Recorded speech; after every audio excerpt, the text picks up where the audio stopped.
calon guru penggerak angkatan 9 dari SMA Negeri 1 Nangapino, Kabupaten Melawi. Pada kesempatan kali ini, saya akan melakukan wawancara praobservasi dengan rekan sejawat saya di sekolah. Assalamualaikum warahmatullahi wabarakatuh, Bu Meliana. Waalaikumsalam warahmatullahi wabarakatuh. Apa kabarnya, Bu Mel? Alhamdulillah sehat. Mem apa kabar? Alhamdulillah luar biasa sehat. Apalagi cuaca kita hari ini tidak menentu ya, Bu Meliana ya. Iya. Untuk kesempatan kali ini, seperti saya sampaikan waktu itu, bahwasannya terkait dengan jadwal observasi kita di kelas, sesuai yang sudah kita sepakati bersama, kita akan melakukan wawancara terlebih dahulu, Bu Meliana, terkait dengan praobservasi yang akan berkaitan dengan rubrik pertanyaan-pertanyaan terkait dengan kegiatan observasi yang akan kita lakukan di kelas. Baik. Ya, untuk yang pertama nih Bu Meliana, karena kita mau melakukan observasi, pasti tentunya ada tujuan pembelajaran yang akan Bu Meliana sampaikan di kelas. Kan begitu Bu Meliana? Iya, betul. Oh ya, kira-kira apa tujuan pembelajaran Bu Meliana apa? Sebelumnya saya akan memperkenalkan diri dulu. Perkenalkan, nama saya adalah Meliana Dewi. Saya memegang mata pelajaran kimia di kelas 11 IPA 1 sampai 11 IPA 4. Nah, kebetulan pada saat ini saya sudah selesai di materi radio reaksi dan kedepannya saya akan masuk ke tentang keseimbangan kimia. Tujuan pembelajarannya adalah saya harap siswa setelah mengikuti pembelajaran dapat membedakan dan menjelaskan reaksi reversibel, irreversibel, dan keseimbangan kimia. Oh, seperti itu. Jadi tentang reaksi reversibel, irreversibel, dan juga keseimbangan kimia ya tujuan pembelajarannya biar anak-anak atau siswa-siswi kita ini bisa membedakannya. Baik Bu Meliana. Kemudian setelah tujuan pembelajaran tadi, kira-kira area pengembangan atau kompetensinya apa yang akan dikembangkan di kelas tadi nanti apa kira-kira? Area pengembangan yang akan saya lakukan itu ada dua, di pengetahuan dan keterampilan. Kalau di pengetahuan itu berkaitan dengan pengetahuan siswa apakah dia nanti bisa membedakan reaksi reversibel atau irreversibel. Kemudian untuk keterampilan itu yang pertama keterampilan dalam menggunakan alat laboratorium, kemudian keterampilan berpikir kritis dan pemecahan masalah pada materi keseimbangan kimia. Baik Meliana, berarti terkait dengan pengetahuan keterampilan karena tadi ada membedakan masalah ini ya, bagaimana mereka menggunakan alat praktikum, berarti ada model pembelajaran yang akan Bu Meliana terapkan. Kira-kira apa model pembelajarannya? Saya menggunakan model pembelajaran problem based learning, di mana dalam proses pembelajarannya siswa akan diberikan permasalahan yang saya pilihkan itu masalahnya kontekstual dekat dengan kehidupan mereka, sehingga harapan saya mereka tidak asing dengan masalah yang disajikan. Nanti LKPD-nya saya berikan, di mana di dalamnya sudah ada step-nya apa yang harus mereka lakukan. Luar biasa sekali Bu Meliana, lengkap sekali model pembelajarannya ini, menggunakan problem based learning, kemudian juga menerapkan pembelajaran kontekstual ya, menarik sekali Bu Meliana. Untuk yang selanjutnya nih, media pembelajarannya apa Bu? Yang pertama saya menggunakan PowerPoint, itu mungkin sampai pada tahap tujuan dan persepsi. Kemudian setelah itu nanti praktikum, anak-anak akan melaksanakan praktikum di alat dan bahannya sudah disediakan di laboratorium. Begitu Bu Meliana, berarti ada praktikumnya ya? Iya. Berarti kira-kira pelaksanaannya ini kapan dan di mana? Karena tadi ada praktikum juga, kemudian ada pengetahuan juga yang harus dikembangkan. Bu Meliana mau menggunakan ruang kelas atau mungkin ruang lab?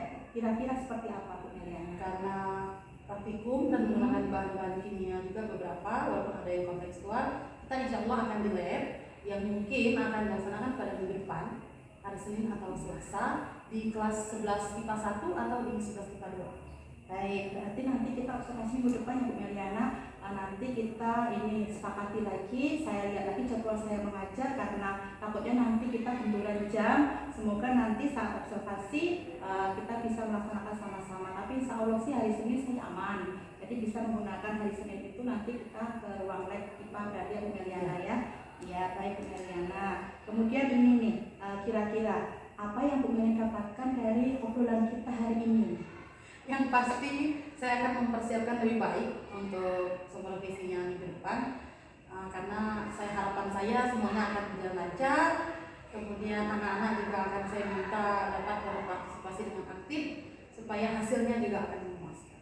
Oh ya Bu Meliana, dari skala 1 sampai 10 nih, kira-kira tujuan pembelajaran yang selama ini Bu Meliana lakukan di kelas ini, rentangnya kalau misalnya 1 sampai 10, Bu Meliana ada di posisi berapa sekarang? Kalau berdasarkan hasil pengamatan saya sama pembelajaran dan hasil proses anak setelah pembelajaran mungkin ada di antara 7-8 tergantung tingkat kesukaan materi. Oh, seperti itu. Masih ada keinginan untuk meningkatkannya? Mau karena harapan saya itu anak-anak bisa paham semua gitu setelah saya menyampaikan materi pembelajaran. Oh iya, luar biasa sekali Bu Meliana. Berarti saya bisa menyimpulkan kegiatan wawancara kita hari ini bahwasanya Bu Meliana akan melakukan tujuan pembelajaran di kegiatan observasi nanti, yaitu bagaimana siswa bisa membedakan materi irreversibel menggunakan keseimbangan kimia, kemudian juga area pengembangannya yaitu pengetahuan serta keterampilan, dan model pembelajaran yang digunakan adalah platform based learning, juga pembelajaran berbasis kontekstual. Kemudian media pembelajarannya Bu Meliana akan menggunakan PPT dan juga alat praktikum di laboratorium. Baik Bu Meliana, terima kasih atas waktunya untuk hari ini. Kegiatan wawancara observasi ini sudah berjalan dengan lancar. Saya berharap nanti ketika observasi bisa melakukan kegiatan pembelajaran di kelas dengan lebih baik lagi karena sudah menyiapkan diri juga, sudah paham juga apa yang akan menjadi tujuan pembelajarannya berserta dengan perangkat yang ada di dalamnya. Terima kasih sekali lagi Bu Meliana. Kita nanti sama-sama menyiapkan diri ya Bu Meliana ya. Saya nanti akan sebagai supervisor, Bu Meliana yang akan saya amati. Semoga nanti pembelajaran nanti akan sesuai dengan harapan Bu Meliana, bisa meningkatkan skala yang Bu Meliana inginkan tadi. Amin. Terima kasih Bu Meliana untuk hari ini. Tetap jaga kesehatan, jaga kondisi. Sampai ketemu lagi minggu depan ya Bu Meliana ya. Ya, assalamualaikum warahmatullahi wabarakatuh Bu Meliana. Waalaikumsalam. Demikian tadi wawancara observasi saya bersama rekan sejawat saya Ibu Meliana Dewi terkait dengan pembelajaran yang akan dilakukan di lab IPA, yaitu observasi kegiatan pembelajaran supervisi bersama dengan saya, calon guru penggerak angkatan 9 yang akan menyelesaikan tugas di modul 2.3 ini. Wassalamualaikum warahmatullahi wabarakatuh.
Oke, Ibu cek presensi dulu ya. Angelina, Aprilia, Indi, Joyce, Joshua. Kemarin terakhir kita sudah menyelesaikan materi apa? Lanjut ya, hari ini kita lanjut materinya. Berapa? Brownies? Oke. Ini? Cheesecake. Ini? Coklat cake. Ada yang suka makan ini? Ada yang tidak suka ya? Tidak suka manis ya? Bahan apa yang digunakan untuk buat kue itu? Telur. Apa lagi? Mentega. Terus?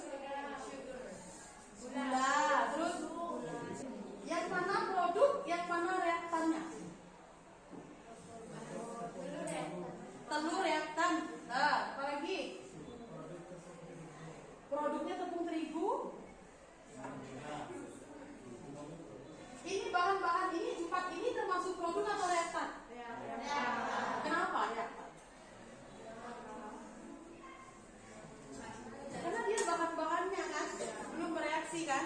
Jadi produknya apa? Kue kacang. Perubahan apa yang terjadi dari reaktan menjadi produk? Perubahan bentuk, betul. Apa lagi? Tekstur. Apa lagi? Hah? Rasa, ya betul. Apa lagi? Wujudnya berubah nggak? Awalnya dia bahan-bahan mentah, ada yang cair, ada yang seperti bubuk lalu berubah menjadi kue.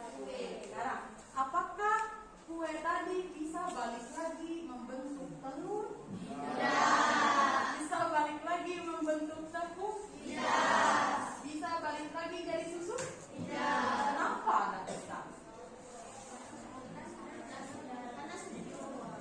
Karena sudah diolah. Karena apa lagi? Karena sudah bercampur. Apa lagi? Karena sudah habis bereaksi. Reaksinya sudah selesai. Jadi dia tidak bisa balik lagi membentuk reaksi. Nah, analogi ini berkaitan dengan materi yang akan kita pelajari hari ini tentang kesetimbangan kimia pada materi reaksi irreversibel dan reversibel. Nah, Ibu harapkan setelah pembelajaran hari ini kalian bisa mengidentifikasi reaksi irreversibel dan reversibel, kemudian bisa menyatakan kesetimbangan dinamis. Nah, hari ini kalian seperti biasa akan bekerja secara berkelompok. Nanti akan melakukan diskusi, akan melakukan tertipu, kemudian akan mempresentasikannya. Nah, sebenarnya kesetimbangan kimia ini dekat dengan kehidupan kita. Jangan dalam pikiran kamu, apa sih Bu kesetimbangan kimia itu? Kami tidak tahu, tidak pernah dengar. Saya kasih contoh satu. Tahu infus? Tahu. Apa sih manfaatnya infus? Memberi nutrisi. Pernah ada infus nggak? Isinya apa Mbak Infus? Cairan. Tapi gunanya untuk apa? Iya, mengembalikan atau mempertahankan volume cairan normal di dalam tubuh. Iya, tubuh kita. Kalau misalnya orang yang diinfus itu sebenarnya sakit apa sih? Kekurangan cairan. Bahasa kerennya apa gitu? Dehidrasi. Dehidrasi. Kalau misalnya tubuh kita dehidrasi, apa yang terjadi? Lemah, lalu bisa menimbulkan berbagai macam penyakit. Bisa menimbulkan penyakit apa? Ginjal, bisa infeksi saluran kemih, ya. Jadi kita harus menjaga kesetimbangan cairan di dalam tubuh. Tadi Ibu sudah bilang kalian akan melakukan diskusi dan presentasi. Nah, sama seperti pertemuan-pertemuan sebelumnya, selama kegiatan pembelajaran ini Ibu akan melakukan 3 penilaian. Yang pertama penilaian afektif, yang kedua penilaian kognitif, dan yang terakhir penilaian psikomotorik. Nah, sebelum kita mulai melakukan praktikum dan mengamati peristiwa yang dekat dengan kita, Ibu mau cek dulu pengetahuan awal kalian tentang materi yang akan kita pelajari hari ini. Silakan dikerjakan, nanti linknya akan di-share lewat web. Silakan buka HP.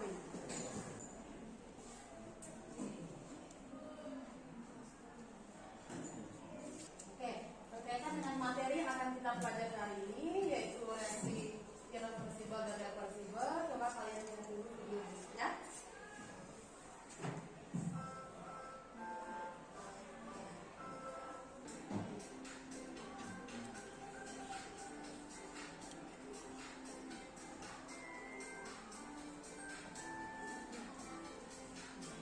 Sudah dilihat videonya?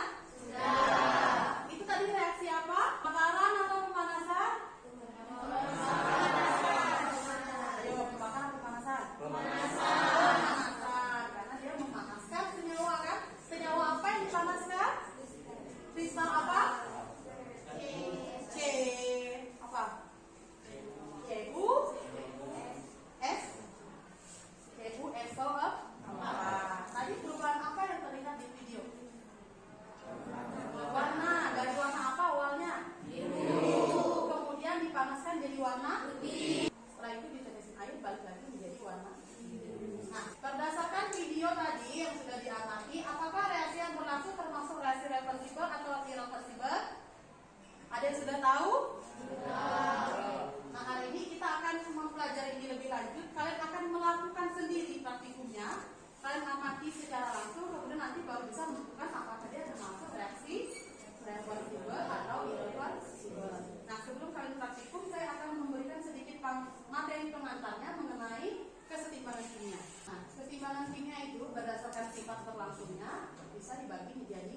dua, reaksi irreversibel dan reversibel. Nitrogen bereaksi dengan hidrogen menghasilkan NH3. Siapa reaktannya? N2 dan H2. Siapa produknya? NH3. Nah, ini reaksi reversibel atau irreversibel? Kenapa ini reversibel? Karena tanda panahnya adalah dua anak panah dengan arah yang berlawanan. Kalau dia tanda panah seperti ini, produknya bisa balik lagi menjadi reaktan. Nah, di mana ke arah kanan disebut dengan reaksi maju, sedangkan kalau ke arah kiri disebut dengan reaksi mundur. Reaksi apa nih? Reaksi balik. Bukan reaksi mundur ya, reaksi balik. Nah, sampai di sini bisa dipahami? Sudah tahu bedanya irreversibel dan reversibel? Oke. Selanjutnya saya akan bagi kelompok. Setelah itu baru bekerja secara kelompok. Kelompok kesetimbangan Angelina, Fadila, Whitney, Sylvia, dan Vigo. Kelompok terakhir saya beri nama kelompok produk. Anggotanya Joshua, Sandri, Joyce, Nelson, dan Verena. Silakan duduk berkelompok.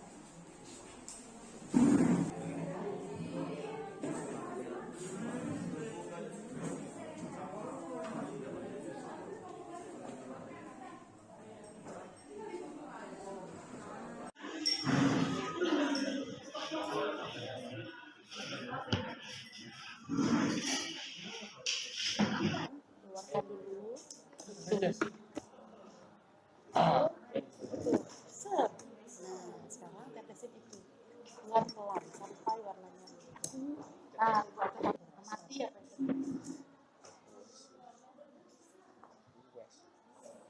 Assalamualaikum warahmatullahi wabarakatuh. Selamat pagi dan salam sejahtera untuk kita semua. Di sini kami dari kelompok mikroskopis akan mempresentasikan hasil praktek kami. Sebelum memulai presentasi, kami akan memperkenalkan anggota kelompok kami yang beranggotakan saya Mamuri Nawal, Saya Tirta Gaih Pangestu. Saya Diara Aulia. Saya Nabila Nurhanisa. Yaitu perubahan wujud. Tidak ada perubahan wujud, berwarna merah dan tidak ada gelembung. Bisa kalian amati di sini. Yang kedua yaitu keadaan setelah minuman berkarbonasi dikocok. Tetap berwarna merah kan? Lalu banyak terdapat gelembung dan dapat kembali ke bentuk semula yaitu tidak bergelembung. Keadaan setelah minuman berkarbonasi didiamkan kembali yaitu tetap berwarna merah, tidak ada perubahan wujud dan tidak ada lagi gelembung. Bisa kalian amati, dia kembali seperti semula. Oke, pertanyaannya yaitu, apakah reaksi pada soda dan perkaratan pada besi termasuk ke dalam reaksi reversibel atau irreversibel? Berikan alasannya. Jawabannya itu, ya, minuman soda termasuk ke dalam reaksi reversibel karena setelah didiamkan, gasnya hilang dan kembali ke keadaan semula. Sedangkan paku yang sudah berkarat tidak bisa kembali ke keadaan semula, maka termasuk ke dalam reaksi irreversibel. Kami akan membuka sesi pertanyaan. Silakan jika ada yang ingin bertanya. Saya Claudia Advensal dari kelompok dinamis ingin mempertanyakan bagaimana cara kerja reaksi reversibel dalam minuman bersoda. Jelaskan. Apakah ada yang ingin bertanya lagi?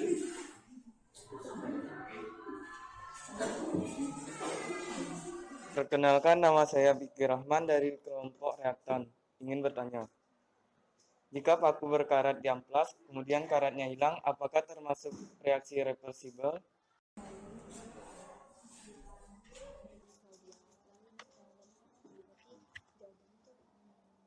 Baik, di sini saya akan menjawab pertanyaan dari Claudia. Bagaimana cara bereaksi reversibel dalam minuman bersoda?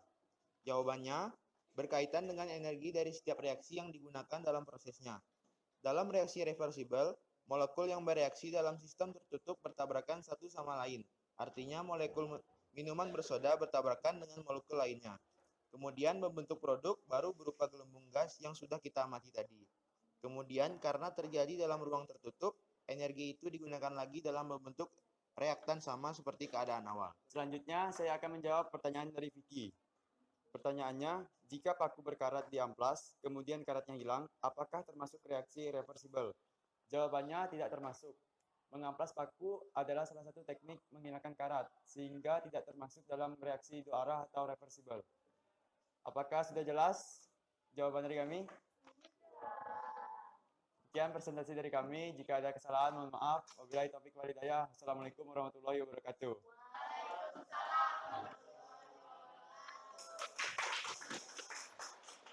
Semua masalahnya sudah dicari solusinya dan sudah dipresentasikan. Nanti LKPD-nya di akhir silahkan dikumpulkan. Tadi selama praktikum, apakah ada kesulitan? Tidak. Selama mengamati peristiwa-peristiwa seperti minuman bersoda, waktu berkarat, dan video pembakaran kertas, apakah ada kesulitan? Tidak. Alhamdulillah. Nah, sebelum kita menutup pembelajaran hari ini, Ibu minta tolong beberapa siswa menyampaikan kesimpulan apa saja yang sudah kamu pelajari pada kesempatan kali ini. Silakan. Dari hasil pengamatan yang kami lakukan, dapat disimpulkan bahwa reaksi CuSO4 dan minuman bersoda dalam botol adalah reaksi reversibel karena dapat kembali ke keadaan semula.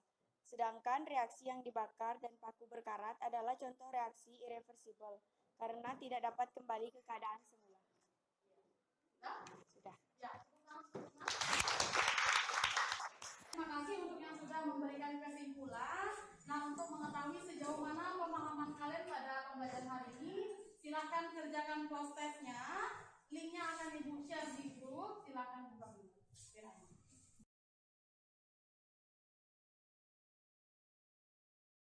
Sudah? Sudah.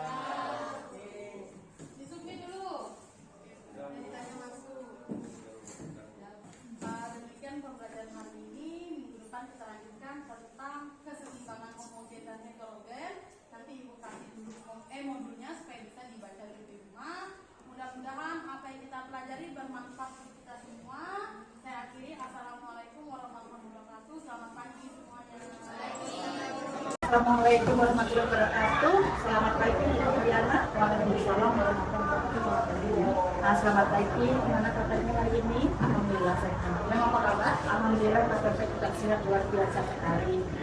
Saya Ibu Meliana. Untuk pagi hari ini saya akan kembali melanjutkan wawancara terkait dengan observasi kelas yang sudah saya lakukan di kelasnya Bu Meliana waktu itu. Terkait dengan observasi kelas waktu itu ada beberapa hal yang mau saya tanyakan kembali ke Bu Meliana terkait dengan pembelajaran yang Bu Meliana lakukan di kelas 11 IPA 1 waktu itu ya. Baik, terima kasih. Selanjutnya yang ingin saya tanyakan yang pertama yaitu tentang refleksinya Bu Meliana. Bagaimana perasaan Ibu setelah saya observasi di kelas Bu Meliana? Baik, terima kasih atas pertanyaannya. Mohon izin menjawab. Perasaan saya senang. Ketika saya diobservasi saat mengajar, itu berarti kan ada yang membantu saya untuk mengoreksi diri saya gitu.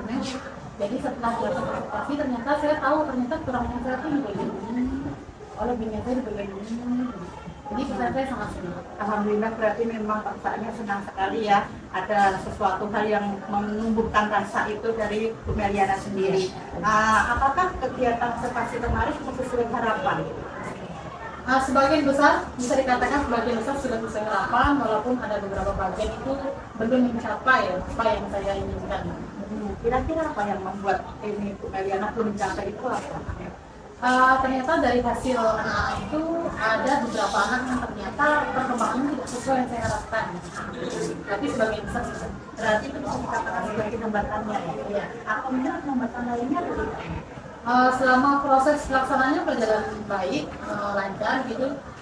Itu saya anggap sebagai hasilnya, karena saya lihat dari hasilnya, ternyata anaknya tidak berkembang secara maksimal selama proses pembelajaran. Ya, untuk anak-anak tersebut apakah ada tantangan tersendiri yang akan Bu Meliana lakukan? Ya, kayaknya harus diajak ngobrol dulu. Saya harus tahu itu kesulitannya di bagian mana. Apakah mungkin dia tidak bisa belajar berkelompok? Kan biasanya ada tuh tipe-tipe anaknya, saya tidak bisa nih kerjasama dengan orang lain, saya misalnya belajar itu sendirian gitu. Saya harus tahu dulu apa alasan di belajar itu akan saya pandu. Baik, kemudian saya juga melihat RPP yang Bu Meliana buat ini, saya lihat di observasi kelas memang alurnya sudah sangat sesuai sekali dengan SPP yang Pemeliana 2. Saya pun melihat ternyata Pemeliana sudah memasukkan pembelajaran KSE dan diferensiasi di situ. Adakah motivasi selanjutnya yang Pemeliana akan lakukan untuk pembelajaran KSE terintegrasi dan diferensiasi? Kalau untuk yang diferensiasi itu kan kemarin usahanya itu di diferensiasi konten. Itu kan anak-anak ada yang praktikum secara langsung, ada yang mengamati lewat video, ada yang pakai gambar, gitu kan? Dengan harapan bagian mana yang dia tertarik itu tetap bisa berkembang. Nah, mungkin kedepannya akan saya tambahkan di diferensiasi proses. Jadi tidak hanya di kelas, mungkin anak-anak bisa kerja di luar ruangan atau di tempat-tempat yang mereka harus. Ya, saya melihatnya dari ada diferensiasi di dalamnya, berarti pembelajaran yang Meliana lakukan ini memang sudah berpihak kepada murid. Jadi saya tidak terlalu banyak juga melihat Meliana ceramah di depan. Jadi memang anak-anak itu aktif, kemudian mereka berkolaborasi satu sama lain. Bahkan setiap kelompok itu kan Meliana udah bagi-bagi, oh ini anak-anak yang memang perlu didampingi, anak-anak yang memang sudah menjadi motivator dan juga bisa menjadi tempat supaya juga bersemangat. Apalagi kegiatan pembelajaran di lab keselamatan praktek ya, jadi saya melihat anak-anak itu memang antusias sekali di sini. Nah, untuk selanjutnya dari capaian level angka 1 sampai 10, apakah itu ada peningkatan dari yang kita obrolkan di pra-observasi waktu itu? Sudah, mungkin yang ini setelah dilakukan pembelajaran itu saya yakin itu ada mungkin di sekitar 9. Karena sebagian besar anak itu hasil prosesnya bagus. Nah, kenapa tidak 10 ya? Karena tadi ada beberapa anak yang ternyata perkembangannya tidak bagus. Ya, saya memang melihat ada beberapa anak-anak yang memang harus dikembangkan lagi, kemudian kita dampingi lagi agar mereka nanti juga artinya mandiri, juga berrelasi juga dengan kawan dan juga kegiatan pembelajarannya. Baik, Bu Meliana, untuk usaha ke depannya dan rencana selanjutnya apa? Rencana tidak lanjutnya kemarin karena materinya itu kan saya tuh yang berikan semuanya. Nah, untuk kedepannya nanti mungkin saya akan meminta anak-anak menyiapkan sendiri, gitu kan? Karena kemarin mereka sudah tertarik nih dengan cara pembelajaran tersebut. Oh, berarti kedepannya mereka akan menyiapkan sendiri, kemudian mereka lakukan percobanya dan melaporkan hasilnya. Berarti mereka nanti akan banyak belajar sendiri, kemudian lakukannya sendiri. Ya, sudah bagus sekali melihat. Jadi memang saya sudah melihat sekali pembelajaran itu sudah berpihak sekali pada siswa, bukan lagi kita yang banyak ceramah di depan. Harapannya juga sama, nanti semoga Meliana bisa lebih mengembangkan dan juga menjadikan pembelajaran Meliana ini pembelajaran yang berpihak pada murid. Nah, sekian dari saya, kiranya untuk di lain waktu lagi kita nanti akan ketemu di kesempatan yang lain, mungkin observasi kelas selanjutnya di semester depan Bu Meliana. Ya, terima kasih atas waktunya. Sampai ketemu lagi di kesempatan yang lain Bu Meliana ya. Terima kasih. Assalamualaikum warahmatullahi wabarakatuh Bu Meliana. Waalaikumsalam.